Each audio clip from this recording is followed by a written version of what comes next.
Once upon a midnight dreary, while I pondered, weak and weary, over many a quaint curious volume of forgotten lore, while I nodded, nearly napping, suddenly there came a tapping, as of someone gently rapping at my chamber door.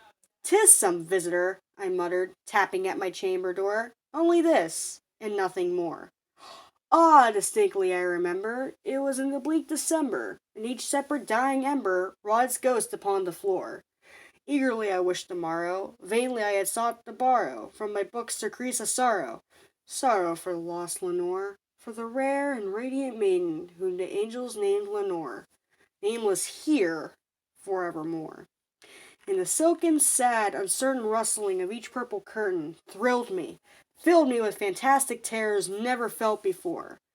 So that now, to still the beating of my heart, I stood repeating, "'Tis some visitor entering entrance at my chamber door. Some late visitor entering entrance at my chamber door.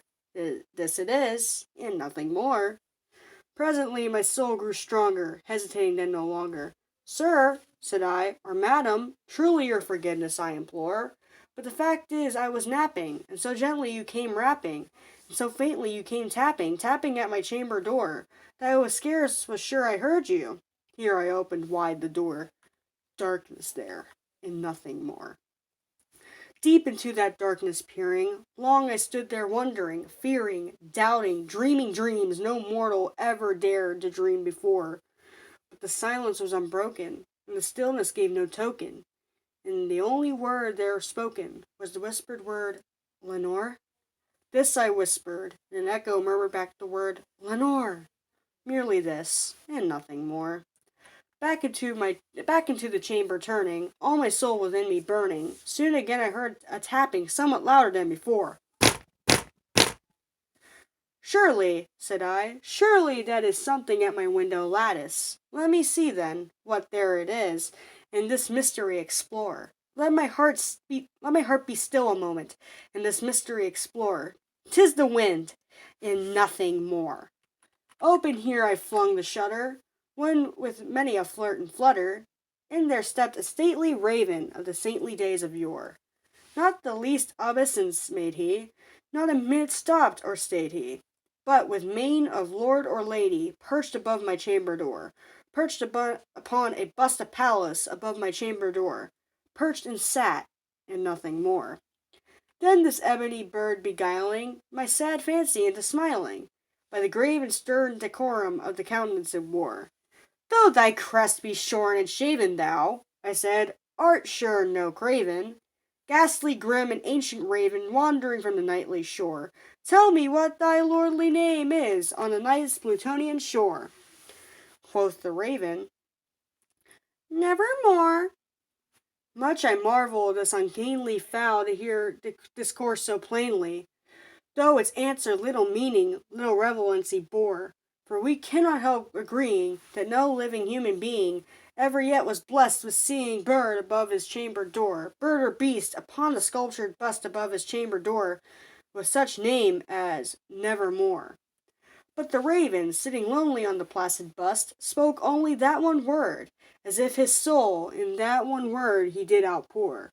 Nothing further did he uttered, not a feather did he fluttered, till I scarcely more than muttered, "Other friends have flown before. On the morrow he will leave me, as my hopes have flown before."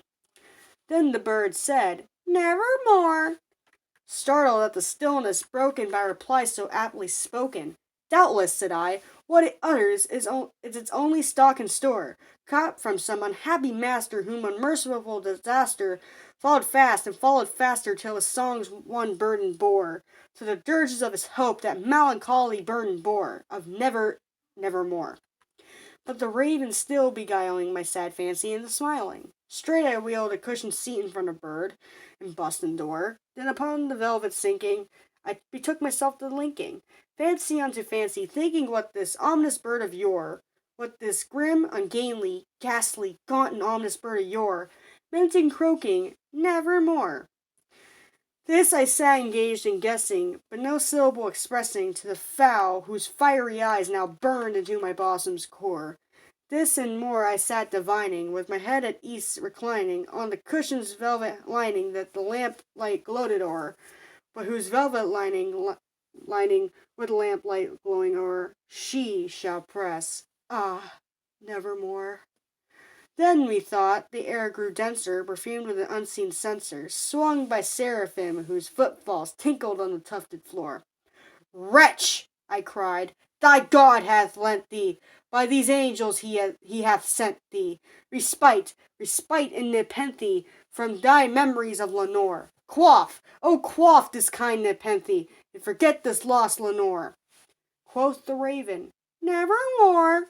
Prophet, said I, thing of evil, prophet still of bird or devil, whether tempter sent, or whether tempest tossed thee here ashore, desolate yet all undaunted, on this desert land enchanted, on this home by horror haunted. Tell me truly, I implore, is there balm in Gilead? Tell me, I implore. Quoth the raven, nevermore. Prophet, said I, thing of evil, prophet still of bird or devil, by that heaven that bends above us, by that God we both adore, tell this soul with sorrow laden, if within distant Aden it shall clasp a sainted maiden, who the angels named Lenore, clasp a rare and radiant maiden, who the angels named Lenore. Quoth the raven, nevermore. Be that word our sign in parting, burned or fiend, I shrieked, upstarting. Get thee back into the tempest and the night's Plutonian shore. Leave no black plume as a token of that lie thy soul hath spoken. Leave my loneliness unbroken. Quit that bust above my door. Take thy beak from out my heart, and take that form from off my door. Quoth the raven, nevermore. And the raven, never flitting, still is sitting on that pallid bust of Pallas just above my chamber door.